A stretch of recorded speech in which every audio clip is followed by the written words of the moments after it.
स्वागत है आप सभी का। मैं हूं आपके साथ लोकेंद्र त्यागी। 19 दिसंबर यानी मंगलवार का दिन छत्तीसगढ़ के लिए अहम रहने वाला है, क्योंकि इस दिन विष्णुदेव साय सरकार की कैबिनेट का गठन होने जा रहा है। क्योंकि अभी तक सिर्फ 3 नाम हमें पता चले हैं, जिसमें एक मुख्यमंत्री और 2 उप मुख्यमंत्री ने शपथ ली है। लेकिन बाकी लोग कौन होंगे, जो पुराने नेता हैं और जो नए नेता हैं, उनका कैसे एक बेहतर कॉम्बिनेशन बनाकर कैबिनेट बनाई जाएगी। साथ ही सवाल ये कि इसमें क्षेत्रीय जो संतुलन है उसको कैसे साधा जाएगा। इन तमाम सवालों पर आज चर्चा करेंगे और कुछ खास मेहमान भी हमारे साथ जुड़ेंगे। लेकिन उससे पहले आज की रिपोर्ट आपको दिखाते हैं।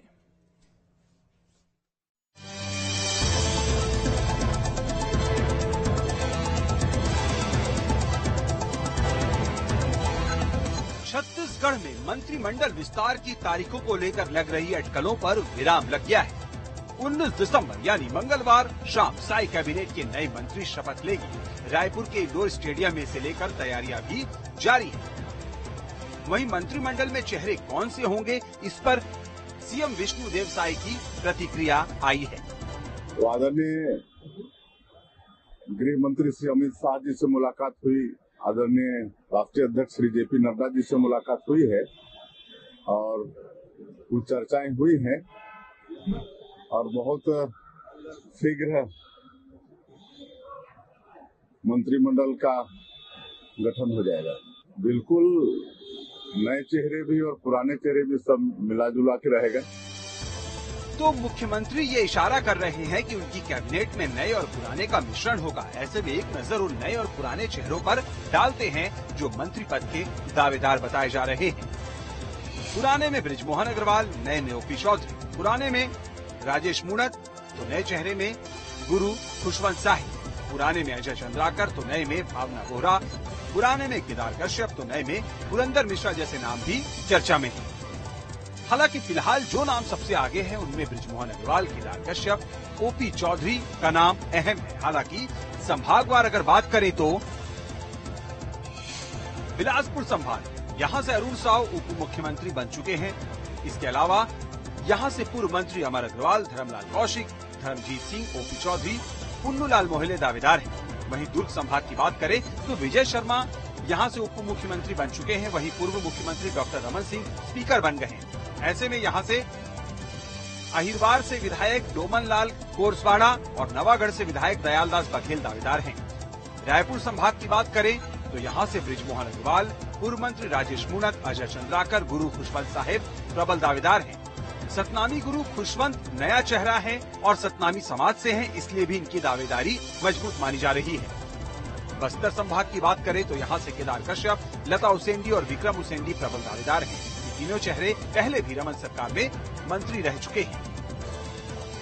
बहरहाल जिस तरह से छत्तीसगढ़ में तमाम अटकलों के बीच मुख्यमंत्री के चेहरे को लेकर आला कमान ने चौंकाया, उसी तरह माना जा रहा है कि कैबिनेट में भी कुछ चेहरे चौंकाने वाले हो सकते हैं। रायपुर से अंकुश शर्मा के साथ टीम न्यूज स्टेट। और खास मेहमान हमारे साथ जुड़ गए हैं। सबसे पहले परिचय करा देता हूं। बाबूलाल शर्मा जी हैं, वरिष्ठ पत्रकार हैं। के.एस. चौहान जी हैं, प्रवक्ता हैं बीजेपी के। और अनिल सिंह जी हैं, प्रवक्ता हैं कांग्रेस के। आप तीनों का बहुत बहुत स्वागत है। नमस्कार। के.एस. चौहान जी, ये सवाल बना हुआ है, कौन कौन शपथ ले रहा है मंगलवार को? देखिए लोकेंद्र जी, मंत्रिमंडल का विस्तार हमारे लिए एक प्रक्रिया है, लक्ष्य हमारे लिए ये है जो मोदी की गारंटी दी गई है, जिसके कारण छत्तीसगढ़ की जनता ने हमारे को आशीर्वाद दिया है, उसी के हिसाब से होगा। और जैसे ही हमारे मुख्यमंत्री जी ने बोल चुके हैं कि इसमें नए और पुराने सभी लोगों का समावेश होगा, जो कि हमने टाइटल पहले ही दिखा दिया है कि हमने अनुभव भी दिया है और ऊर्जा भी दी है। किसी भी समाज को, किसी भी परिवार को, किसी भी देश और प्रदेश को चलाने के लिए 2 ई की आवश्यकता होती है, और वो 2 ई है एनर्जी और एक्सपीरियंस। इस 2 ई से 2 पी निकलती है, वो होते हैं पेशेंस और पेशेंस। और ये 2 ई से 2 टी निकलते हैं, जिसमें ट्रेडिशन भी होता है, जिसमें टेक्नोलॉजी भी होती है, जो हमारे प्रदेश को एक नई ऊंचाइयों में पहुंचाएगी। और ये 2 सी जो कंटिन्यूटी और कमिटमेंट हमारा रहेगा, जिसमें 2 सी नहीं रहेगी जो पिछले हम 5 साल देख चुके हैं, करप्शन और कमीशन, ये 2 सी नहीं रहेगी। इसके अनुरूप ही पूरा मंत्रिमंडल बनेगा और एक छत्तीसगढ़ को विकास, विश्वास और भरोसा, जिस विश्वास के साथ हमारे को दिया गया है आशीर्वाद, हम उस पर खड़े उतरेंगे। अच्छा, एक चीज नहीं बताई आपने कि कभी कभी ये अनुभव और युवा में विरोधाभास भी होता है, उसको कैसे साथ? जी बिल्कुल, हाँ, ये बहुत अच्छी बात बोली आप। उसके लिए क्या होता है कि अनुभव वाले जो लोग होते हैं वो सभी चीजें संभालते हैं और आगे बढ़ाते हैं एनर्जी वाले लोग। अनुभव इसी का तो नाम है, इसीलिए अनुभव वाले ये सभी चीजों को संभाल यही तो लेते हैं। राजनीति है सर। यहाँ पर जो अनुभव वाले हैं वो चाहते नहीं युवा आए। अगर वो युवा आ गए तो फिर उनका अनुभव का तो कौन लाभ लेगा? हमने टाइटल दिखा दिया है। हमने पहली बार के विधायक अरुण साहू जी को भी बनाया है और पहली बार के विधायक हमने विजय शर्मा जी को भी उप मुख्यमंत्री बनाया है। और ये हमने टाइटल दिखा दिया है कि अनुभव और ऊर्जा का समन्वय रहेगा जो छत्तीसगढ़ की नहीं वो तो आला कमान कहेगा तो मानना पड़ेगा, लेकिन अपने से आज की राजनीति में इतनी नैतिकता नहीं है सर कि कोई अनुभवी नेता ये कहे कि मेरी जगह आप ले लीजिए। जितने अनुभवी नेता हैं वो चाहते होंगे कि हम मुख्यमंत्री बने और उनकी महत्वाकांक्षा भी होगी कि हमें सरकार में तो कम से कम वो सम्मान मिले, वो बड़े पोर्टफोलियो मिले। तो क्या वो सम्मान उनका बना रहेगा या फिर जैसे चौंकाया अपने मुख्यमंत्री के फैसले को लेकर ऐसे ही चौंकाया जाएगा और खाली हाथ बैठना पड़ेगा तमाम लोगों को? देखिए लोकेंद्र जी, सबसे मेन बात यह है कि भारतीय जनता पार्टी अपनी टीम वर्क के हिसाब से चलेगी, जैसे क्रिकेट टीम चलती है। अगर मान लीजिए रोहित शर्मा जी हैं तो उनके हिसाब से सभी खिलाड़ी नहीं आएंगे। पूरी बोर्ड जो क्रिकेट की टीम की जो बोर्ड बैठी हुई है वो भी उसमें निर्णय लेती है और इसीलिए हम दर मैच जीतते जा रहे हैं और हमारी बेहतर पोजीशन हो रही है। ये समन्वय जो है जो केंद्र और राज्य का मिल के हो रहेगा, ये अपने राज्य के लिए अच्छा है। जो कि दूसरे जो अनुभव हैं और जो दूसरे जो चीजों का समन्वय होगा, ये बिल्कुल निश्चित रूप से एक व्यक्ति को नहीं, व्यवस्था को तवज्जो देगा, एक टीम को तवज्जो देगा, परिवार को तवज्जो नहीं, अपने प्रदेश को तवज्जो देगा। जी अनिल जी, कांग्रेस की टीम तैयार है? क्योंकि इंतजार तो आप भी कर रहे हैं कि कब विस्तार हो, विधानसभा का सत्र भी है तो वहां भी आपको अपनी टीम चाहिएगी। उसका नेतृत्व चरणदास महंत करेंगे या उसका नेतृत्व भूपेश बघेल करेंगे या दीपक बैज करेंगे? देखिए लोकेंद्र जी, बहुत स्पष्ट है, नेता प्रतिपक्ष हमेशा विधानसभा में नेतृत्व करते हैं और प्रदेश अध्यक्ष बाहर नेतृत्व करते हैं और वरिष्ठ नेताओं का मार्गदर्शन भी रहता है। तो बहुत स्पष्ट है कि चरणदास महंत जी विधानसभा में नेतृत्व करेंगे कांग्रेस का और बाहर प्रदेश कांग्रेस अध्यक्ष श्री दीपक बैज जी नेतृत्व करेंगे। वरिष्ठ नेताओं का मार्गदर्शन रहेगा, चाहे भूपेश बघेल जी हों, सिंहदेव जी हों और दूसरे बहुत सारे नेता हैं कांग्रेस के पास, ताम्रध्वज साहू जी हैं, बहुत सारे नेता हैं। लोकेंद्र जी, अभी मैं सुन रहा था, आपने सवाल पूछा तो भारतीय जनता पार्टी के प्रवक्ता कभी कभी मेरे को क्रिकेट के एक्सपर्ट लग रहे थे, कभी कोई आध्यात्मिक गुरु लग रहे थे। वो मुख्य मुद्दे पर जवाब ही नहीं दे रहे थे, वो किस तरह की फिलॉसफी चालू कर दी समझ में ही नहीं आया। सच तो यह है लोकेंद्र जी कि भारतीय जनता पार्टी के प्रदेश इकाई से लेकर राष्ट्रीय इकाई और मंडल तक किसी भी व्यक्ति को कुछ भी नहीं पता और ना ही किसी व्यक्ति से कुछ पूछा जाता है, न मशविरा किया जाता है। भारतीय जनता पार्टी में राष्ट्रपति शासन है और एक ही व्यक्ति निर्णय लेता है, वो अमित शाह है। थोड़ी सी सलाह वो लेते हैं मोदी जी से क्योंकि उनको वही मेन है, बॉस हैं, और थोड़ी सी सलाह लेते हैं अदानी जी से क्योंकि अदानी जी को यहां खदानें खोलनी है। तो देखिए, वो जो ये भारतीय जनता पार्टी है, मैं तो चुनौती देता हूं आपके चैनल पर, भाजपा के विद्वान प्रवक्ता बैठे हैं और एक प्रवक्ता पार्टी का चेहरा होता है। जैसे मैं पहले भी आपके चैनल पर बैठा हूं तो मैंने कह दिया था कि भाई महंत जी होंगे या भूपेश बघेल जी होंगे, ऐसे 2-3 नाम मैंने बताए थे और उनमें से महंत जी बन गए। मैं तो आपके चैनल पर चुनौती देता हूं कि भाजपा प्रवक्ता 25 नाम बता दें और उसमें से 5 भी संभावित मंत्री निकल जाएंगे क्या? तो ये भारतीय जनता पार्टी जो है, जो स्टेट में काम कर रहे हैं लीडर, जिनके पास एक्सपीरियंस है या जो कहना चाहिए संगठन के लिए काम किए हैं, क्या उन्हीं को तब? चलिए, मैं क्योंकि हम थोड़ा सा मुद्दे से भटके, आपने कई सवाल उठाए, मैं उस पर थोड़ा सा जवाब चाहता हूं। उसके बाद बाबूलाल शर्मा जी के पास आता हूं। थोड़ा सा सर, राष्ट्रपति क्या हमारे देश में अमित शाह बन गए हैं क्या? जब कांग्रेस की सरकार चल रही थी तो अडानी का कोई प्रोजेक्ट छत्तीसगढ़ में नहीं चल रहा था, और क्या कांग्रेस ने चरणदास महंत नेता प्रतिपक्ष बनेंगे, ये यहां के विधायकों का फैसला था या आलाकमान ने फैसला लिया? ये सवाल मुझसे है? जी आपसे ही है सर। लोकेन्द्र जी, चरणदास महंत जी नेता प्रतिपक्ष बने, ये विधायकों की राय थी। यहाँ बकायदा सारे पर्यवेक्षक बैठे, प्रभारी बैठे और विधायकों की राय और सारी बातें जो आई उसको राष्ट्रीय स्तर पर ले जाया गया। हमारे यहाँ जमीन से लेकर राष्ट्रीय स्तर तक समन्वय होता है, कोऑर्डिनेशन होता है, बात सुनी जाती है, फिर निर्णय होता है। दूसरी बात आप कह रहे थे, अमित शाह जी राष्ट्रपति भारतीय जनता पार्टी के बन गए हैं और राष्ट्रपति इसलिए बन गए हैं कि अदानी जी से पैसा भी उन्हीं को लाना है, मोदी जी से भी कोऑर्डिनेशन उन्हीं को करना है। तो देखिए, अमित शाह जी का ही निर्णय सर्वोपरि है, वहां कोई संगठन नहीं है, व्यक्तिवादी संगठन हो गया है। और इतनी तानाशाही है कि शिवराज सिंह जैसा नेता आंसू बहा रहा है, रमन सिंह जैसा नेता आंसू बहा रहा है, वहां वसुंधरा राजे रो रही है, अंदर अंदर भूचाल है, लेकिन सामने कुछ भी नहीं आ रहा है। पूरी पार्टी तानाशाही, ऐसा तो नहीं कि कंधा कांग्रेस के नेताओं का है, इसलिए कांग्रेस के नेताओं को ज्यादा इंटरनल जानकारी मिल पा रही है इस पर।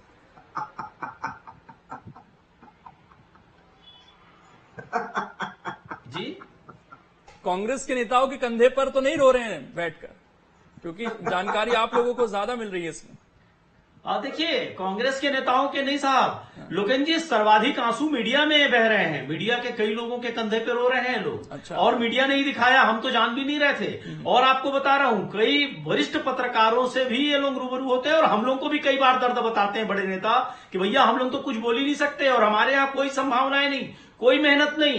हेमंत बिस्वा शर्मा आपके यहाँ से आता है और मुख्यमंत्री बन जाता है, ज्योतिरादित्य सिंधिया आते हैं, मतलब वॉशिंग मशीन में उनको साफ किया जाता है और बड़ा बड़ा पद दे दिया जाता है। कार्यकर्ता हमारे यहाँ गौड़ है, कोई पहली बार धार्मिक उन्माद फैला दे तो उप मुख्यमंत्री बन जाता है, कोई पहली बार नया एडवेंचर कर दे, कुछ नया उन्माद या ध्रुवीकरण या इस तरह का खेल तमाशा कर दे तो वो बड़ा नेता बन जाता है। तो ये भारतीय जनता पार्टी के नेता हमको बताते हैं, बन रहे हैं, लेकिन अपने मन से नहीं जानते। आज भारतीय जनता पार्टी छत्तीसगढ़ जिसे आप एक मॉडल के रूप में दिखाते रहे, वहां पर आप लोग हार कैसे गए, उस पर भी विचार करते रहेगा। लेकिन बाबूलाल शर्मा जी, ये हर चीज में अब जो हम देख रहे हैं कि वेट एंड वॉच वाली स्थिति, अब तो शायद पत्रकार आकलन करने से भी बचते हैं। हालांकि छत्तीसगढ़ का थोड़ा बहुत आकलन ठीक बैठ गया था, लेकिन फिर भी क्या ये मंत्रिमंडल चौंकाएगा या फिर मजबूरी है, यहां पर वरिष्ठ नेताओं को इग्नोर नहीं किया जा सकता है, उनको शामिल किया जाएगा? देखिए, एकदम इग्नोर नहीं करेंगे तो मैं भी मानता हूं, लेकिन कुछ लोगों को महत्व मिलेगा। और मैं आपको एक बात बता देता हूं, ये भारतीय जनता पार्टी है, आज की भारतीय जनता पार्टी, अटल और अडवाणी की भारतीय जनता पार्टी नहीं है, ये मोदी और अमित शाह की जनता पार्टी, भारतीय जनता पार्टी। पुराने चेहरे की सशक्ति है कि हम आएंगे कि नहीं आएंगे, ये आपको मैं बता दूं। कोई दिल से नहीं कह सकता कि हम मंत्री बन रहे हैं, किसी को नहीं कह पा, मित्रों को, अपने करीबी लोगों को भी नहीं बता पा रहा है कि मैं मंत्री बन रहा हूं या नहीं बन रहा हूं। और नए चेहरों को तो कोई अता पता ही नहीं है कि हम बन सकते हैं। तो नाम ऐसे आएंगे, शायद मेरे ख्याल से कल अगर शाम को शपथ ग्रहण समारोह तो 2 बजे उनको बताया जाएगा, जितनी जल्दीबाजी में जो कपड़े मौजूद होंगे वो पहन के आ जाएंगे। ये वाली स्थिति है भारतीय जनता पार्टी में, ये तो मानना पड़ेगा आपको। कुछ लोग बड़े चुटकी लेकर के एक बात बोलते हैं कि देखो, हिंदू राष्ट्र की कल्पना है भारतीय जनता पार्टी की। हिंदू राष्ट्र जो हुआ करते थे पहले, जो राजा महाराजा हुआ करते थे, एक दिल्ली में शासक होता था, वो सर्वे सर्वदा सम्राट होता था, वो जिनको चाहता था उनको एक महामंत्री उनका होता था, और बाकी जो है 8-10 जो है दरबारी हुआ करते थे।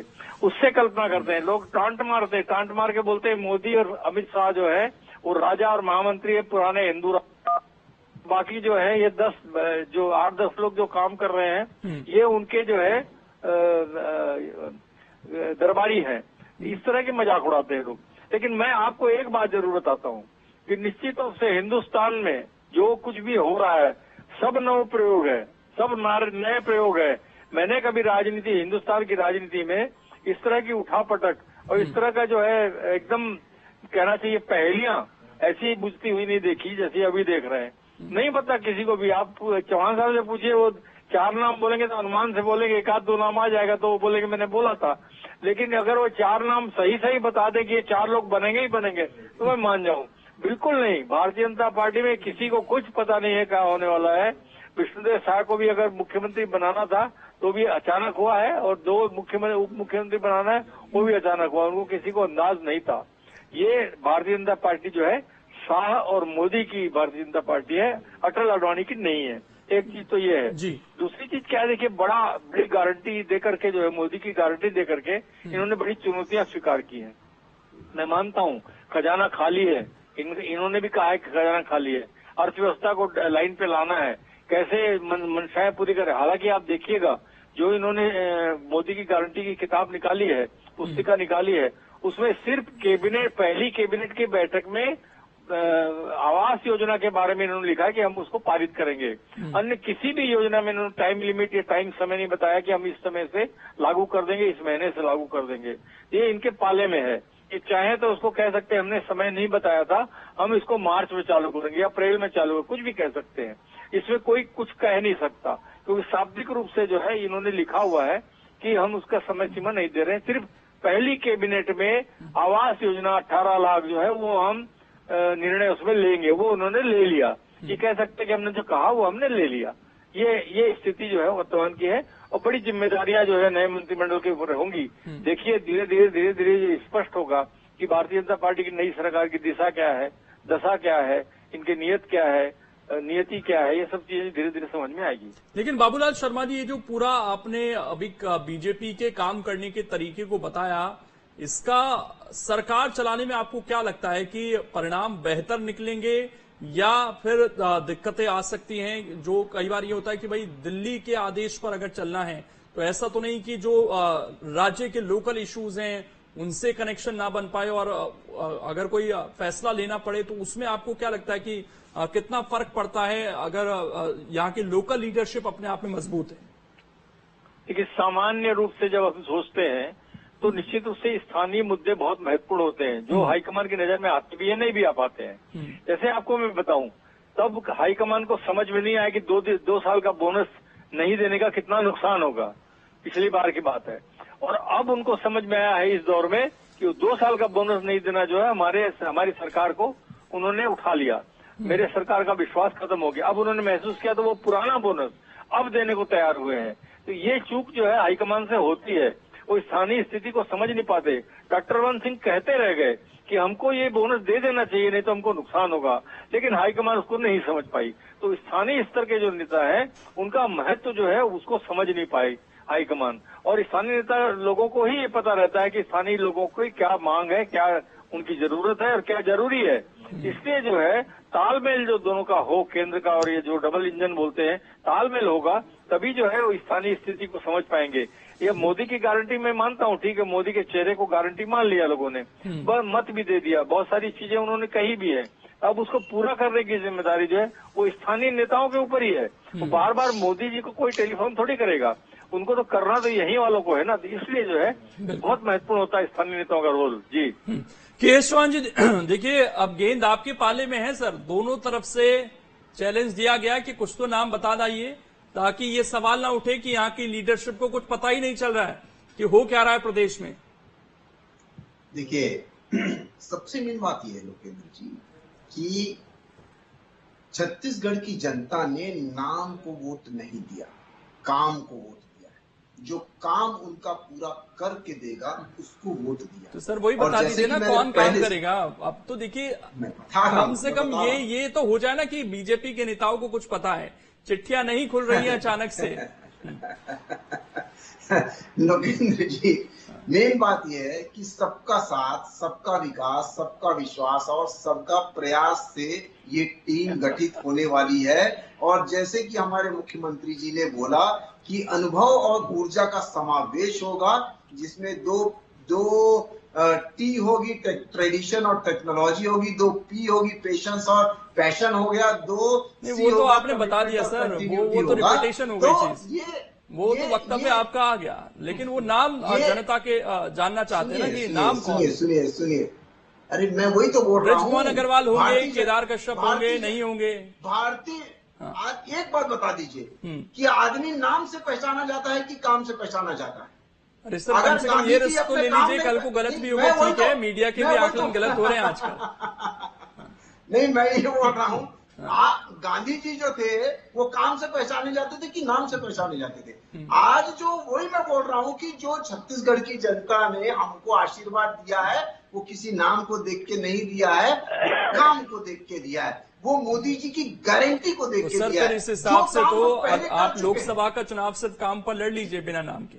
अरे एक बात बताइए, तीनों 2018 में चलिए, अगर राजस्थान, एमपी और छत्तीसगढ़ में हमारे तीनों मुख्यमंत्री नहीं थे, हम बहुत बुरी तरह पीछे थे।